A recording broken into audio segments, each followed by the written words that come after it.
Police inspector સામે આરોપ છે કે એમણે એવા વાક્યનો પ્રયોગ કર્યો કે હટાવી દો બધા રાષ્ટ્રદ્રોહીઓને. એમણે એવો ફાંકો મારે જોયું નેમપ્લેટ બતાવતા હતા ગરીબોને કે હું કોણ છું, મારું નામ જુઓ. તો ભાઈ તને શેનો ઘમંડ છે?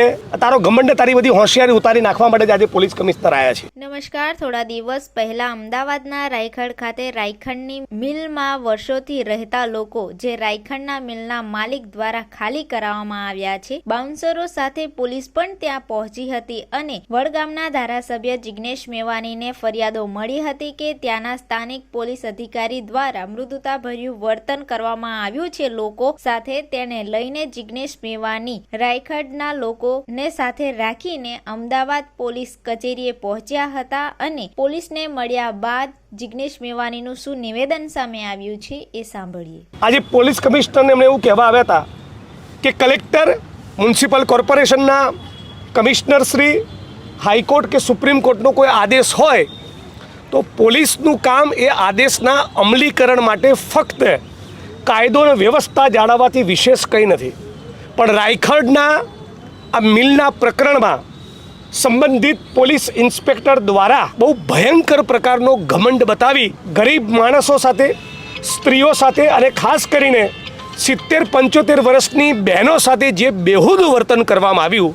આપણી દાદીની ઉંમરના કોઈક વૃદ્ધાએ, કોઈક મહિલાએ મને એવી ફરિયાદ કરવી પડે કે જિગ્નેશભાઈ મારું કાંડું મચેડી નાખ્યું. એ રાજ્યની પોલીસ માટે, રાજ્યની ભાજપ સરકાર માટે શરમનો વિષય છે.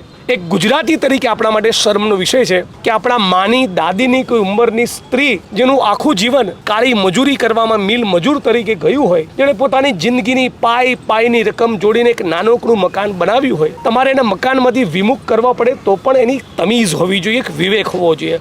આ તમામ તમીઝ અને વિવેકને સાઈડ પર મૂકી અને બધા જ આ ઝૂંપડાવાસીઓને પણ અપીલ કરું છું કે હું તમારો સમર્થક છું. મૂળ લડાઈ તમારી છે. તમે આ ઘમંડી પીઆઈનો પારો ઉતરી ના જાય, એને સસ્પેન્ડ ના કરે ત્યાં સુધી લડત ચાલુ રાખજો.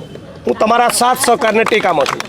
આ ઉપરાંત ફક્ત રાયખડ વિસ્તારની અમદાવાદ શહેરમાં જ્યાં પણ કોઈ પણ સમાજના, કોઈ પણ જ્ઞાતિ કે ધર્મના ઝૂંપડા કે મકાનો તૂટે તેની સામે કોંગ્રેસ પાર્ટી તરીકે, કોંગ્રેસ પરિવાર તરીકે અને ગુજરાતના એક નાગરિક તરીકે પણ હું અડધી રાતે આવીને શક્ય બને એટલી જગ્યાએ લડત લડવાને મદદ કરવા તૈયાર બનીશ. આ બાબતની અમારી કમિટમેન્ટ છે.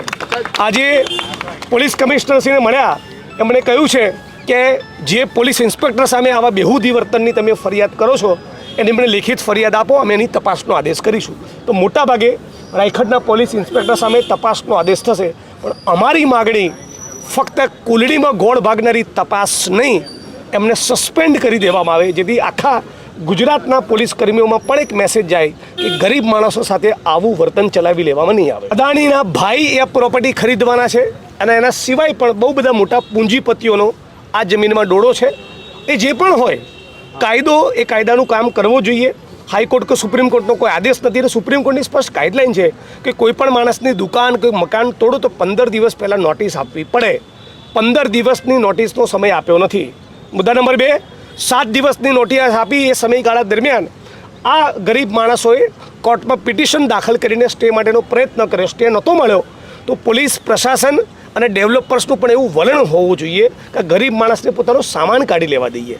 જે બેન દીકરીઓ આમાં વસતી હોય એની સાથે વિવેકપૂર્વકનું વર્તન કરીએ. એટલે બહુ જ ખરાબ પ્રકારનું વર્તન થયું છે, એકદમ અમાનવીય પ્રકારનું વર્તન થયું છે. એટલે પોલીસ કમિશનરે મેં એ પણ કહ્યું છે કે આગળ ઉપર અમદાવાદ શહેરમાં ડેમોલિશન થવાનું હોય તો મ્યુનિસિપલ કમિશનર સાથે તમે એવું કોર્ડિનેશન કરો કે જેથી તમારો પોલીસ સ્ટાફ અને નાગરિકોએ એકબીજા સામે આવવું ન પડે.